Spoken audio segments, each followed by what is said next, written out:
My name's Joseph, middle initial G, Magnone, G standing for Guido, and 50 years old from Weirton. I graduated from Ware High School, 1977, and immediately went into the mill after that. I was a chemical analyst and a process analyst when I initially went in. My father, my father retired out of the mill.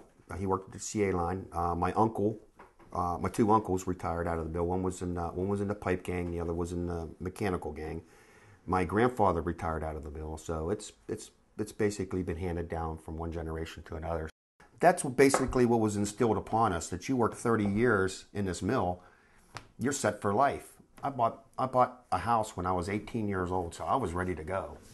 I got married at 23. I got laid off in 1980 after working two and a half years in the plant, and I went down to Arlington, Virginia, and I took a test for the sheriff's department. Got hired as a deputy sheriff. Proceeded to go to the academy. Scored very high in the academy. Once I got into the academy, they were forming what they call a task force. It was a CERT team task force, and we worked in conjunction a lot with the federal government, and I was picked as one of 42 people for that. The mill itself back here was going through a struggle. They decided they were going to call back a majority of the people. At the time, it was 12,000 people that worked in this plant, and so they were going to try to call back as many as wanted to come back.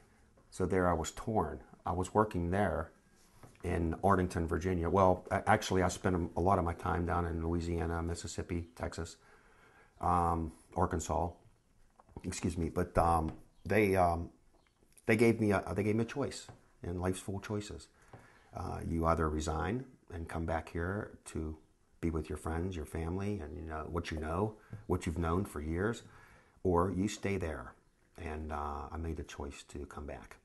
So I'm very proud to be a steel worker. I'm proud to be the man my dad raised. I'm proud to be him. After you make a weld, like you're blending one strip of steel, one coil, with another coil. And as you blend them together, you're welding them together.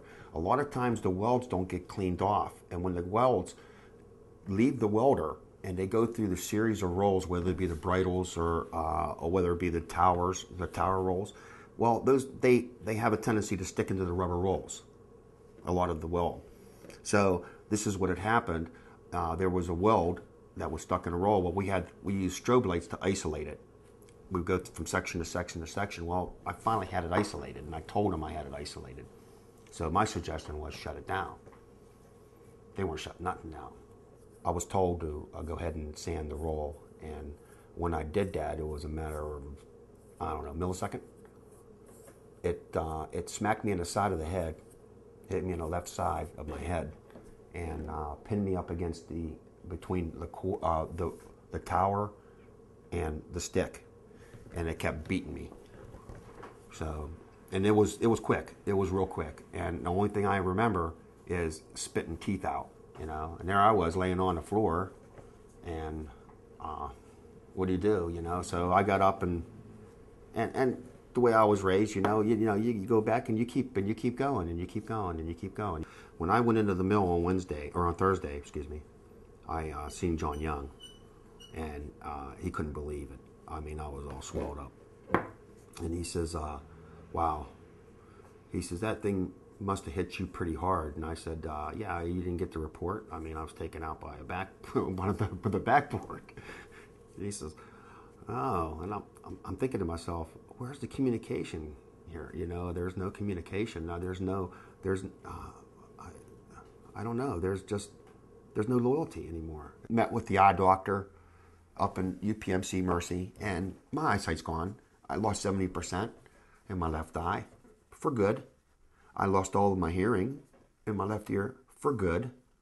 I was notified by my neurologist because of the impact on the left side of my head that it displaced the membrane between my brain and my skull on my right side, my right frontal side. So I developed lesions. So I don't know what's going to happen there. I had a MRI in January, and they started showing. And then I had another MRI in March, and they're multiplying. So there again, I got to pull my family together, and I got to tell them I don't want to be on disability because that's lowering myself. And I was raised and I was brought up that I don't care if it's 14 degrees outside and bitter cold, you're going to work and you're going to give it 8 hours. No matter what you do, you give it 150%. And I think that is probably the definition why everybody does what they do. Because we're taught to give 150%. Regardless how many times a person kicks us and knocks us down, we're going to get right back up. That's just the way we're raised. So when they get to the point of abandonment, where they are offering severances, which they recently did over a year ago, they came and offered severances, and they said, okay, we're going to give severances to whoever doesn't want to be there, okay? But as they did that, the union stewards were going around. They were saying, look, you don't stand a chance. You're not going to have a job. Sign it. Go. They came over to me and they said that, and I said, how do you know? Well, because you don't have the years. You don't have the years. I said, what are you talking about? I don't have the years. I got 30 years. They said, they just want to reduce it that much. They want to liquidate that many people. They want to run it on a shoestring, basically, is what they want to do. They gave us a 2-week period to sign this buyout, to consider it. When anything comes down with your life, to give you a time frame, a limited time frame of 2 weeks to say, holy shoot, man, I got to drop everything. I got to pick up. I got to start all over again. I got to lose my family. I got to lose my friends. 2 weeks isn't enough time. I mean, a year's not enough time. And they said at the close of the union hall at 9 o'clock on a Friday, you had to make your decision. We have all these people outside, these people that you grew up with, and these people that you've seen every day, you shared coffee with, you shared lunch with, shared family stories with. And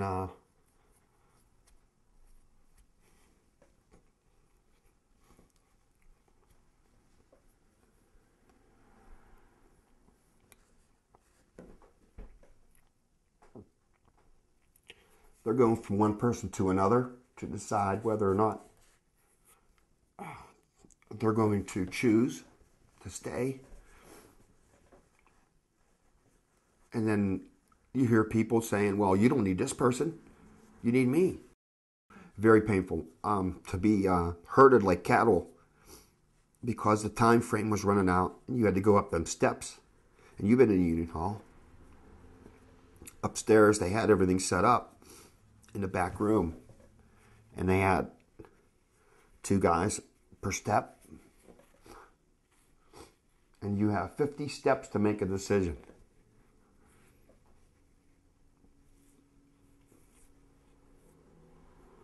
Tough. I don't understand it. You just don't treat people like that. You don't. Regardless if it's a union or if it's a company, you just don't treat people like that. You have to have some kind of humanity. I walked up there and I was safe. And yet we go through this on a constant basis. 10 times for Joe or whoever. Myself 8 times. And it's always the same way every time. And I'm thinking, man, how many battles do you have to go through in life? Because these people just come right up to you and said, hey, I mean, not even a hello, or not even a cup of coffee. It's like, hey, you finish up tomorrow. You're done. It has to be understood that life and business isn't about monetary things. It isn't about materialism. It's about being able to compassionately understand the fact that, hey, we're all in this together. This is America. This isn't a business class at Harvard. This is America. This isn't a weekend project. You're not dealing with paper. You're not dealing with just names you put on a sheet. These are real people. These are real people. They have real families. They have real lives. They have real interests. Treat it as such. So if an individual would watch this, for example, they would watch this and they never had anything, no misfortunes in their life. They were born with a silver spoon. Everything was given to them. How can they ever understand how a person keeps on getting up and doing it again and doing it again? It's like a Rocky Balboa movie. The way I look at it is that there are people out there that are blessed and there's people that aren't blessed. There's people who are blessed with hope and pride and reverence, and there's people out there that are blessed with the fact that every single time that they walk out that door, there's a hurdle. And they are track stars, and my son's going to be a track star. I do not want him to work in the mill. I want my son. I want him to prosper. I want him to. Whatever he picks, I'm sure. He'll be happy. But life is full of decisions and choices. Everybody has to make choices in life, and you have to live with them, whether good or bad.